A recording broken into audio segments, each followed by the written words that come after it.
And part of what I've been helping this guy explore in his film 9/11 Jackpot is to really dig down and invest and look at these puts and to look at what I call the mystery of broker zero. And this is the mystery of what I have a very strong feeling that I'm going to explore in this film about a broker that was actually speculating on their own demise, basically buying these puts on these airline stocks unknowing that they were actually speculating on their own demise. I think this is a fantastic story because it epitomizes the entire American business model today. Suicide bankers, banking jihadis, destroying the economy for a quick buck, for a failed ideology, and they're just throwing the entire economy under the bus.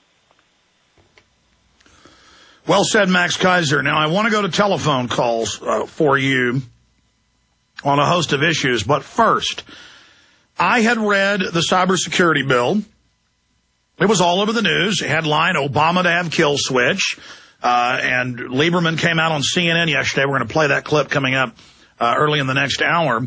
The video, folks want to watch it in its entirety, is in the article, Lieberman, China can shut down the Internet. Why can't we? And that's a quote in there. He said, well, China can shut down the Internet. Why can't we? It's for our own security. The Financial Times of London, FCC and Move to Regulate the Internet, says that they're going to have a box at all the ISPs, but also in your home, that your TV and your Internet is wired through. They will both surveil what you're watching and doing. This is all openly, hidden in plain view. In a 3-2 vote along party lines, it passed. And that the box will also block what you're allowed to see, and that they're going to, quote, tax the alternative media for a, quote, government megaphone to fund new government propaganda that will be bought and purchased on mainstream television. So the government taking over the mainstream dominant media, shutting down the alternative media and taxing what's left. I mean, I can't even believe how bold this is. This is light years ahead of what communist China does. They just have ISP firewalls and keyword and web address blockers. This is going to have that with the NSA controlling all ISPs. And that's only part of it, but then also a black box in your house or business with everything wired through it. I mean, Max Keiser, this is... I can't even believe I'm actually seeing them do this. I mean, this is shocking me. Okay, well, clearly the ability to survey at this level is coming online because the technology associated with it is following what's called the asymptotic curve, which is the curve toward the zero cost. All of the technology involved is getting cheaper every single month for storage, processing, and broadband. Now, the question is, everyone's going to be surveyed, and everyone is going to have their life completely known by the feds.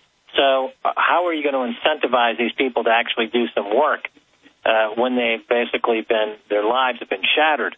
And this is where I think you're going to find a trend toward more and more legalized gambling. And in the States this past week, now they're talking about legalizing online gambling in a big, big way. So you've got, this is, as you can tell, I'm leading up to my theme here of a casino gulag. So you've got people who are stuck in their homes in front of their computers being watched 24/7, but tolerated because they're able to gamble freely on the Internet in the hopes that someday they'll hit the lucky number and they'll escape prison.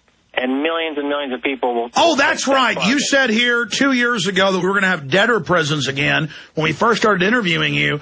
And now the headlines are all over the U.S. news. In prison for debt, $300, 2 months in jail, $365 or $366. In fact, pull up the actual headline.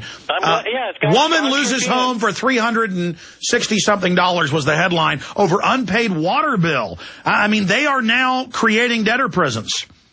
I'm glad you brought that up. I did bring it up on your show originally, and it's from the StarTribune.com, in jail for being in debt. And this is becoming a huge trend. People are finding themselves thrown in jail for having $200 or $300 in debt, and you have debt peonage. and serfs, basically, as you go into this casino gulag model. And you throw people in the gulag, and you put them in front of a computer screen, and you give them credits to gamble with, and as long as they keep feeding the machine, which in this case is to just keep turning over these credits. Well, that's what they say. They say that of the new debtor prisons that you're going to do customer service, internet service from a distance, and that now everyone will be working in these private prisons, paying off their debts. That's called forced labor camps. Absolutely, and people are willingly marching into these casino gulags. And I've been saying this for a couple of years. I'd like to put my name attached to this concept because it's happening in real time, and it's getting more evidence of it every day. And they've got computers that they admit that they've wargamed. The headline a few months ago was 93% of people that own cell phones. They have a 93% accuracy rate of knowing where you're physically going to drive or go next. Just after a few months tracking you by GPS, they know the hidden patterns before you even know it. And I've seen statistics of 99% accuracy on where you're going to surf next. Okay, after all of that predictive technology is borrowed from the casino industry. That's done all the research on putting, in constructing casinos so that they appeal to people's emotional fallibilities. And they use scents, they use smells, they use all kinds of tricks to predict your behavior, to put you in front of situations where you're likely to gamble in ways that you can't afford, and to put yourself into debt. And then they've got something for you to do now that you're in debtor's prison.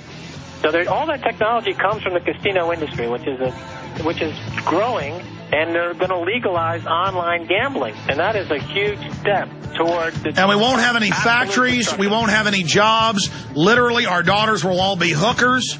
That's all expanding. Men will work in casinos and then spend their earnings in the casinos. And when they get totally bankrupt, they go into the slave labor camp to then work for 25 cents an hour, displacing more of the real economy. We're going to your calls with Max Keiser. We're going to talk about the WikiLeaks situation and the parliament voting in Iceland to make it an internet-free zone for the free press. Maybe the only place in the world where you've got freedom on the internet. Problem is, then the globalists will simply block internet communication out of the country. But then anything you try to keep people from getting, they go after. And so one way or another, the genie's out of the bottle, the horse already left the barn, the cat's out of the bag, that train already left the station. You know all those cliches. I don't see the system being able to clamp down on it. But if you want to read the article, it's amazing. I'm going to play the video coming up in the next hour. Lieberman says China could shut down the internet. Why can't we? And that article is up at GCNlive.com. Another article up there, criminal investigation of BP staged oil spill, vital to Gulf recovery, also up at GCNlive.com. A golden response to economic decline from Bob Chapman up on GCNlive.com. Now, here's another one. States need to launch criminal investigation to BP, federal government's role in the oil spill. Paul Joseph Watson, GCNlive.com. Carbon tax on electricity to send prices skyrocketing. That's up on GCNlive.com. Oh, and by the way, I forgot to get to this. It's in my stack here. The European Union has announced... Heck, where is that in my stack? I can't keep track of anything anymore. They have announced that there'll be a ban on private family dwellings. You've got to live in big, compact government buildings. I mean, the family is to be erased. The human species is to fully be removed. This is what the carbon taxes mean in the end. I will cover that in the next hour as well. Max, did you see that article on the London Telegraph where they're announcing in the euro that they now, you're not going to be allowed to have your own home. You must live in government communes. How's that sound? It sounds like massive deflation, which is racking the global economy, and it will trend that'll continue for the foreseeable future. Deflation is really gathering speed, and it's a huge economic problem. The housing market in the U.S. is going to continue to crash. And, you've got a big second wave of economic downturn, which is now underway. But getting back about Iceland in terms of Europe, I mean, I think Iceland is the most interesting country in the world right now for the reasons that you just mentioned. They've got this new free zone for freedom of the press. And, there's a country that got battered by the international banking system. They loaded them up with 10 times their GDP in debt. Then they pulled the rug out from underneath them. The economy crashed. The krona crashed. The economy's been decimated.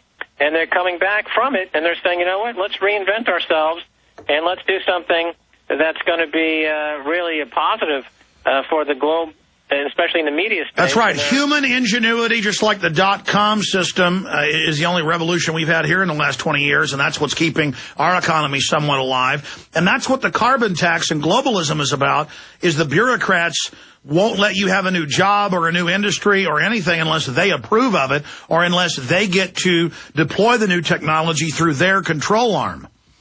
Well, you know, here's something I want to throw out there. You know, I mean, it's clear that there are a lot of problems in the U.S. at the moment,